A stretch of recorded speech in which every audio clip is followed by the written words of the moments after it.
Civil service simplifier. ഇന്ന് നമ്മൾ discuss ചെയ്യുന്നത് എന്താണ് നാഷണൽ ഇൻകം അല്ലെങ്കിൽ GDP എന്താണ്, അതുപോലെ GNP എന്താണ്, അതുപോലെ GDP കാൽക്കുലേറ്റ് ചെയ്യാനുള്ള മെത്തേഡ്സ് എന്തൊക്കെയാണ്, അതുപോലെ റിയൽ GDP നോമിനൽ GDP എന്താണ്, അതൊക്കെയാണ് ഇന്നത്തെ വീഡിയോയിൽ നമ്മൾ ഡിസ്കസ് ചെയ്യുന്നത്. ആദ്യം നാഷണൽ ഇൻകം അല്ലെങ്കിൽ GDP എന്താണെന്ന് നോക്കാം. GDPയുടെ ഡെഫിനിഷൻ എന്താണെന്ന് നോക്കാം.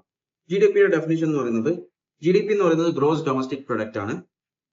is the market value of all final goods and services produced in a country അല്ലെങ്കിൽ ഒരു domestic territory of a country in a given year. അതാണ് GDPയുടെ ഡെഫിനിഷൻ എന്ന് പറയുന്നത്. ഇതിലെ മെയിൻ കീ വേർഡ്സ് എന്ന് പറയുന്നത് ഒന്ന് മാർക്കറ്റ് വാല്യൂ ആണ്. ഇവിടെ പറഞ്ഞിട്ടുണ്ട് മാർക്കറ്റ് വാല്യൂലാണ് ഇത് കാൽക്കുലേറ്റ് ചെയ്യുന്നത്, അതായത് മോണിറ്ററി വാല്യൂലാണ് ഇത് കാൽക്കുലേറ്റ് ചെയ്യുക. ഓക്കെ, മാർക്കറ്റിന്റെ വാല്യൂ വെച്ചിട്ട്.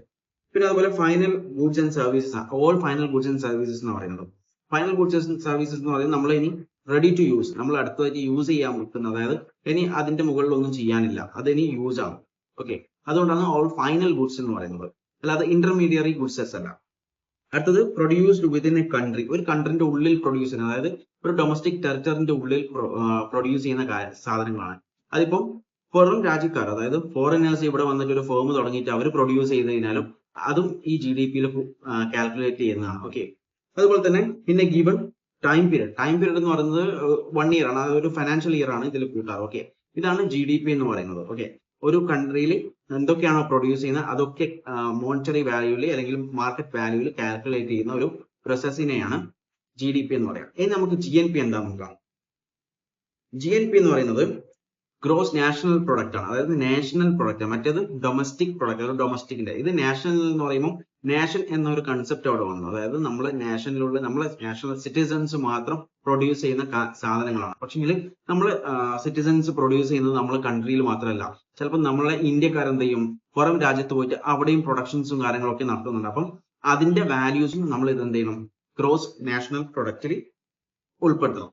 അതുകൊണ്ടാണ് ഗ്രോസ് നാഷണൽ പ്രൊഡക്റ്റിൽ ഇതിന്റെ ഡെഫിനിഷൻ എന്ന് പറയുന്നത് mainly sum of GDP and net factor income from abroad എന്ന് പറയുന്നത്. നെറ്റ് ഫാക്ടർ GDP ഓൾറെഡി നമ്മൾ എന്താണ് ഡിസ്കസ് ചെയ്തത്, അതായത് നമ്മുടെ രാജ്യത്ത് ഉത്പാദിപ്പിച്ച സാധനങ്ങൾ അതിലെന്ത് ചെയ്യും, ഫോറിനേഴ്സ് ഉത്പാദിപ്പിച്ചതുണ്ടാവും, നമ്മളെ നാഷണൽസ് ഉത്പാദിപ്പിച്ചതുണ്ടാവും. എന്നാൽ അടുത്തതായിട്ട് plus net factor income from abroad എന്ന് പറയുന്നത്. Net factor income from abroad എന്ന് പറയുന്നത് നമ്മളെ രാജ്യത്ത് പ്രൊഡ്യൂസ് ചെയ്തത് മറ്റു രാജ്യക്കാർ നമ്മളെ രാജ്യത്ത് പ്രൊഡ്യൂസ് ചെയ്യുന്നുണ്ടാവും. അപ്പം അതിൽ നിന്നും നമ്മളെ രാജ്യക്കാർ പുറത്ത് പോയിട്ട് പ്രൊഡ്യൂസ് ചെയ്തിട്ടുണ്ടാവും, ഫോറിനിൽ നിന്ന് പ്രൊഡ്യൂസ് ചെയ്തിട്ടുണ്ടാവും. അപ്പൊ ഇത് രണ്ടും എന്ത് ചെയ്യും, മൈനസ് ചെയ്തിട്ട് ഒരു കാൽക്കുലേഷൻ നടത്തിയതിനു ശേഷമുള്ള നെറ്റ് ആയിട്ടുള്ള net factor income from abroad ആണ് ഇത് വരുന്നത്. അപ്പൊ ഇത് രണ്ടും കൂടി കാൽക്കുലേറ്റ് ചെയ്താൽ GDP plus net factor income calculate ചെയ്ത് നമുക്ക് എന്ത് കിട്ടും, GNP കിട്ടും. അതായത് നമ്മളെ നാഷണൽസ് എവിടെയൊക്കെ വേൾഡിന്റെ എവിടെയൊക്കെ പോയിട്ട് പ്രൊഡ്യൂസ് ചെയ്യുന്നു അതിന്റെ ഒക്കെ വാല്യൂ കിട്ടും. അതിന്റെ പേര് പ്ലസ് GDP പ്ലസ് ചെയ്ത് കഴിഞ്ഞാൽ നമുക്ക് എന്ത് ചെയ്യും, ഗ്രോസ് നാഷണൽ പ്രൊഡക്റ്റ് കിട്ടും. ഓക്കെ, ഇനി നമുക്ക് ഡിഫറെന്റ് വേസസ് ഉണ്ട്, അതായത് നമ്മളുടെ GDP കാൽക്കുലേറ്റ് ചെയ്യാൻ ഡിഫറെന്റ് വേസ് ഉണ്ട്. മെയിൻലി 3 വേസ് ആണ്, വഴികളാണ് അല്ലെങ്കിൽ മെത്തേഡ്സ് ആണ് ഉള്ളത്. ഫസ്റ്റ് മെത്തേഡ് എന്ന് പറയുന്നത് എക്സ്പെൻഡിച്ചർ മെത്തേഡ് ആണ്. പിന്നെ ഇൻകം മെത്തേഡ്, അതുപോലെ പ്രൊഡക്ഷൻ മെത്തേഡ് അല്ലെങ്കിൽ വാല്യൂ ആഡഡ് മെത്തേഡ് അല്ലെങ്കിൽ ഔട്ട്പുട്ട് മെത്തേഡ് എന്ന് പറയും അതിന്. ഓക്കെ, ഒന്നുകിൽ production method, value added method അല്ലെങ്കിൽ ഔട്ട്പുട്ട് മെത്തേഡ്. നമുക്ക് ആദ്യം എക്സ്പെൻഡിച്ചർ മെത്തേഡ് നോക്കാം. എക്സ്പെൻഡിച്ചർ മെത്തേഡ് നോക്കുന്നത് വെച്ചാൽ ഒരു കാൽക്കുലേഷൻ, അതായത് എക്സ്പെൻഡിച്ചറിന്റെ എന്തൊക്കെ എക്സ്പെൻഡിച്ചർ ആണ് നമ്മൾ രാജ്യം നടത്തിയത് അത് വെച്ചിട്ട് എന്ത് ചെയ്യും, നമ്മൾ കാൽക്കുലേഷൻ GDP കാൽക്കുലേറ്റ് ചെയ്യും. ഫോർ എക്സാമ്പിൾ ഇതിൽ C എന്ന് പറയുന്നത് കൺസംഷൻ ആണ്, അതായത് നമ്മളെ ടോട്ടൽ കൺസംഷൻ ഗവൺമെന്റ് കൺസ്യൂം ചെയ്താൽ അല്ലെങ്കിൽ ഇൻഡിവിജ്വൽസ് നമ്മളെ ഡൊമസ്റ്റിക് കൺസംഷനും എല്ലാം കൂടി പ്ലസ് ചെയ്തിട്ടുള്ള കൺസംഷൻ ആണ് ഇവിടെ വരുന്നത്. കൺസംഷൻ പ്ലസ് I എന്ന് പറയുന്നത് ഇൻവെസ്റ്റ്മെന്റ് ആണ്. നമ്മളെ ടോട്ടൽ ഇൻവെസ്റ്റ്മെന്റ്, അതായത് നമ്മളെ ഗവൺമെന്റ് ഇൻവെസ്റ്റ് ചെയ്തതും അല്ലെങ്കിൽ ഇൻഡിവിജ്വൽസ് പ്രൈവറ്റ് ആയിട്ടുള്ള ഇൻവെസ്റ്റ്മെന്റ്സും എല്ലാ ഇൻവെസ്റ്റ്മെന്റ്സും അതിന് വരും. പ്ലസ് ഗവൺമെന്റിന്റേതായിട്ടുള്ള കുറച്ച് എന്താണ് എക്സ്പെൻഡിച്ചറും കാര്യങ്ങളൊക്കെ വരും, അതും അതിൽ ഉൾപ്പെടുത്തുന്നുണ്ട്. പ്ലസ് നെറ്റ്, അതായത് ഇമ്പോർട്ട് മൈനസ് എക്സ്പോർട്ട്. ഇമ്പോർട്ട് നമ്മൾ ഒരുപാട് കാര്യങ്ങൾ എന്ത് ചെയ്യുന്നുണ്ട്, ഇമ്പോർട്ട് ചെയ്യുന്നുണ്ട്, അതുപോലെ നമ്മൾ ഒരുപാട് സാധനങ്ങൾ എക്സ്പോർട്ട് ചെയ്യുന്നുണ്ട്. അപ്പം അതും കൂടി ഇതിൽ കാൽക്കുലേറ്റ് ചെയ്യണം. അപ്പൊ ആ എക്സ്പെൻഡിച്ചേഴ്സ് ഒക്കെ നോക്കിയിട്ടാണ് എക്സ്പെൻഡിച്ചർ മെത്തേഡിൽ GDP കാൽക്കുലേറ്റ് ചെയ്യുന്നത്. ഓക്കെ, അടുത്തത് നമ്മൾ നോക്കേണ്ടത് ഇൻകം മെത്തേഡ് നോക്കാം. ഇൻകം മെത്തേഡ് എന്ന് പറയുന്നത് ഡിഫറെന്റ് കൈൻഡ്സ് ഓഫ് ഇൻകംസ് നമ്മളെ ഇതിലുണ്ട്. അപ്പം റെന്റ്, അതുപോലെ വേജ്, റെന്റൽ പറഞ്ഞു, ക്യാപിറ്റൽ, അതുപോലെ പ്രോഫിറ്റ്, ഇതൊക്കെ എന്താണ് നമ്മുടെ ഇൻകംസ് ആണ്. ഈ ഇൻകംസ് എല്ലാം കാൽക്കുലേറ്റ് ചെയ്തിട്ട് നമ്മളെ GDP കാൽക്കുലേറ്റ് ചെയ്യുന്ന ഒരു മെത്തേഡിനെയാണ് ഇൻകം മെത്തേഡ് എന്ന് പറയുന്നത്. എന്നാൽ റീസെന്റ് എന്ത് ചെയ്തിട്ടുണ്ട്, അതിലൊരു ചേഞ്ചസ് വരുത്തിയിട്ടുണ്ട്. നമ്മുടെ united nation national system of അക്കൗണ്ടിങ്ങിൽ ചെറിയൊരു വ്യത്യാസം അവർ വരുത്തിയിട്ടുണ്ടായിരുന്നു ഈ കാൽക്കുലേഷനിൽ. അവര് മെയിൻലി വ്യത്യാസം വരുത്തുന്നത് വെച്ചാൽ ഇൻകം മെത്തേഡ് കാൽക്കുലേറ്റ് ചെയ്യാൻ വേണ്ടിട്ട് ഫസ്റ്റ് നമ്മൾ എന്ത് ചെയ്യണം, കമ്പൻസേഷൻ ടു ദ എംപ്ലോയീസിന്റെ കോമ്പൻസേഷൻ എന്ന് പറയുന്നത് നമ്മളെ വേജ് തന്നെയാണ്, വേജ് അല്ലെങ്കിൽ സാലറി, അതൊക്കെയാണ് അതിന്റെ നെയിം മാറ്റിയതാണ് മെയിൻലി, അതൊക്കെ തന്നെയാണ് അതിന്റെ ഉള്ളിൽ വരുന്നത്. രണ്ടാമത്തത് കൺസംഷൻ ഓഫ് ഫിക്സഡ് ക്യാപിറ്റൽ, അതായത് ഡിപ്രിസിയേഷൻ നമ്മൾ പറയും. അതായത് നമ്മളൊരു സാധനം ഫിക്സഡ് ആയിട്ടുള്ള ഒരു ക്യാപിറ്റൽ ഉണ്ടാവും നമ്മളൊരു ഫേമിൽ, അതായത് അധിക ഫേംസിൽ മെഷീൻസും കാര്യങ്ങളൊക്കെ ഉണ്ടാവും. ഈ മെഷീൻസ് എന്ത് ചെയ്യും, വർഷങ്ങൾ കഴിയുന്നതിന് അതിന് തേയ്മാനം സംഭവിക്കും. അപ്പം ഈ തേയ്മാനത്തിന്റെ ലോസസ് എന്ത് ചെയ്യും, അതും കൂടി കാൽക്കുലേറ്റ് ചെയ്യും, ഈ ഇൻകത്തിൽ കാൽക്കുലേറ്റ് ചെയ്യണം. അതാണ് കൺസംഷൻ ഓഫ് ഫിക്സഡ് ക്യാപിറ്റൽ എന്ന് പറയുന്നത്. അതായത് ഫിക്സഡ് ക്യാപിറ്റൽ എത്രത്തോളം നമ്മൾ കൺസ്യൂം ചെയ്തിട്ടുണ്ട്, ഒരു പ്രൊഡക്ഷൻ നടത്തുമ്പോൾ നമ്മൾ എത്രത്തോളം കൺസ്യൂം ചെയ്തിട്ടുണ്ട്, അതും കൂടി അതിൽ എന്ത് ചെയ്യും, ആഡ് ചെയ്യുന്നുണ്ട്. അടുത്തത് മിക്സഡ് ഇൻകം അല്ലെങ്കിൽ ഓപ്പറേറ്റിംഗ് സർപ്ലസ്. അതായത് നമ്മളൊരു ഒരാൾ ചിലപ്പോൾ എന്ത് ചെയ്യാം, അയാൾ തന്നെയായിരിക്കും ആ ഫേമിന്റെ ഓണറും, അതായത് ചെറിയ ചെറിയ ബിസിനസ് ഒക്കെ ഇല്ലേ, ഈ ഷോപ്സ് ഒക്കെ, ആ ഷോപ്പിൽ എന്ത് ചെയ്യും, ഇദ്ദേഹം തന്നെയായിരിക്കും വർക്കറും, ഇദ്ദേഹം തന്നെയായിരിക്കും അതിന്റെ ഓണറും, ഇദ്ദേഹം തന്നെയായിരിക്കും അതിന്റെ പ്രോഫിറ്റ് ഒക്കെ എടുക്കുന്നത്.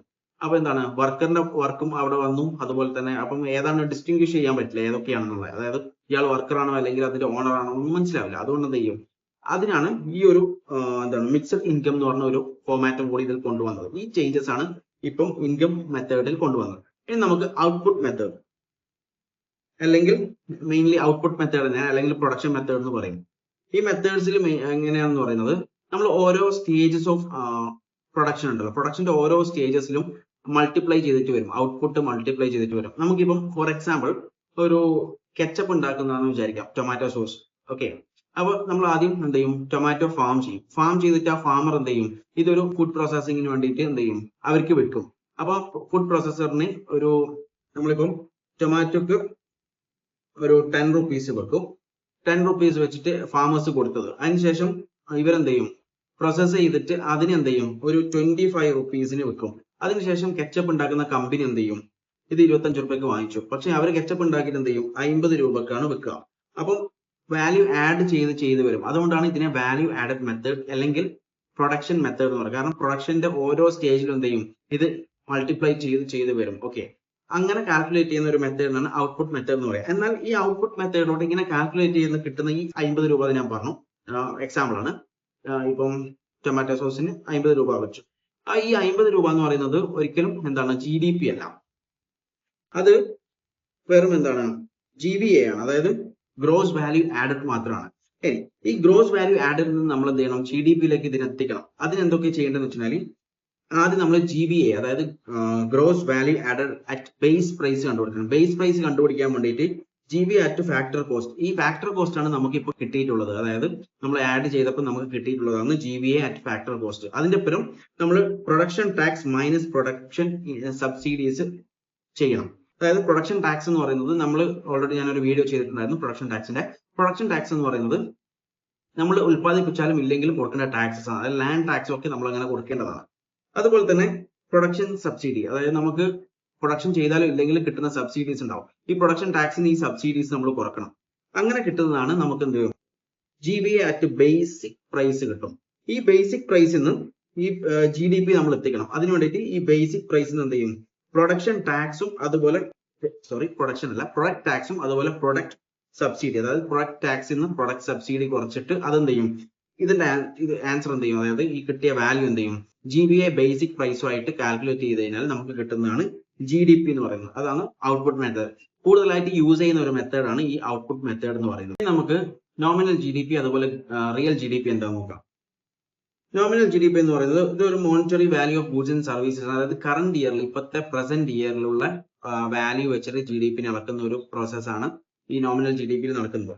ഇതിന്റെ അതായത് GDP without any effect of ഇൻഫ്ലേഷന്റെ എഫക്ട്സും കാര്യങ്ങളൊക്കെ ഒന്നും ഇതിൽ കാണിക്കില്ല. ഇതിൽ ജസ്റ്റ് എന്താണ്, കറന്റ് പ്രൈസ് എന്താണെന്ന് കാണിക്കും നോമിനൽ GDP-യിൽ. അതുപോലെ ഈസി ടു കാൽക്കുലേറ്റ് ആണ്, പെട്ടെന്ന് ഈസി ടു കാൽക്കുലേറ്റ്, കാരണം നോർമലി ഇപ്പോഴത്തെ നമ്മളെ GDP എന്താണ് അത് നോക്കി കഴിഞ്ഞാൽ നമുക്ക് ഓക്കെ ആയി, കാരണം അതിൽ വേറെ കാൽക്കുലേഷൻസ് ഒന്നും കാര്യമില്ല. അതുപോലെ തന്നെ ഈ റിയൽ GDP-നേക്കാളും കൂടുതൽ വാല്യൂ ആയിരിക്കും ഈ നോമിനൽ GDP-ന്റെ വാല്യൂസ് എമൗണ്ട് അല്ലെങ്കിൽ വാല്യൂ എന്ന് പറയുന്നത് നോമിനൽ GDP-യിൽ റിയൽ GDP-നേക്കാളും കൂടുതലായിരിക്കും. ഇനി റിയൽ GDP-യിലേക്ക് പോകാം. റിയൽ GDP എന്ന് പറയുന്നത് ഒരു ബേസ് ഇയർ വെച്ചിട്ടുണ്ടാവും. ആ ബേസ് ഇയർ വെച്ചിട്ട് കറണ്ട് ഇയറിന്റെ പ്രൈസിനെ അഡ്ജസ്റ്റ് ചെയ്ത്, അതായത് ഇൻഫ്ലേഷൻ അഡ്ജസ്റ്റ് ചെയ്തിട്ട് എടുക്കുന്ന ഒരു വാല്യൂ ആണ് റിയൽ GDP എന്ന് പറയുന്നത്. അതിലെന്ത് ചെയ്യും, നമ്മൾ ഇൻഫ്ലേഷന്റെ അളവ് എത്രയാണോ കൂടിയത്, അതിന്റെ ശതമാനം എത്രയാണോ കൂടിയത് നമുക്ക് റിയൽ GDP-യിലൂടെ മനസ്സിലാക്കാൻ പറ്റും. അതുകൊണ്ട് തന്നെ ഇതിൽ പറയുന്നത് ഇൻഫ്ലേഷൻ അഡ്ജസ്റ്റ് ചെയ്യുന്നുണ്ട് GDP-യിൽ. ഓക്കെ, അതുപോലെ തന്നെ ഡിഫിക്കൽട്ട് ടു കാൽക്കുലേറ്റ്, കാരണം പറഞ്ഞു കാൽക്കുലേറ്റ് ചെയ്യാൻ വേണ്ടി ഡിഫിക്കൽട്ട് ആയിരിക്കും, കാരണം ഇത് അഡ്ജസ്റ്റ് ചെയ്യണം, ഇൻഫ്ലേഷനുമായിട്ട് അഡ്ജസ്റ്റ് ചെയ്യണം ബേസ് ഇയർ വെച്ചിട്ട്. അതുപോലെ തന്നെ ഇതിന്റെ വാല്യൂസ് എന്ന് പറയുന്നത് നോമിനൽ GDP-നേക്കാളും കുറവായിരിക്കും ഇതിന്റെ വാല്യൂ വരുന്നത്. ഓക്കെ, വീഡിയോ ഇഷ്ടപ്പെട്ടെന്ന് വിചാരിക്കുന്നു. ഇഷ്ടപ്പെട്ടാൽ ലൈക്ക് ചെയ്യുക, ഷെയർ ചെയ്യുക. Okay, thank you.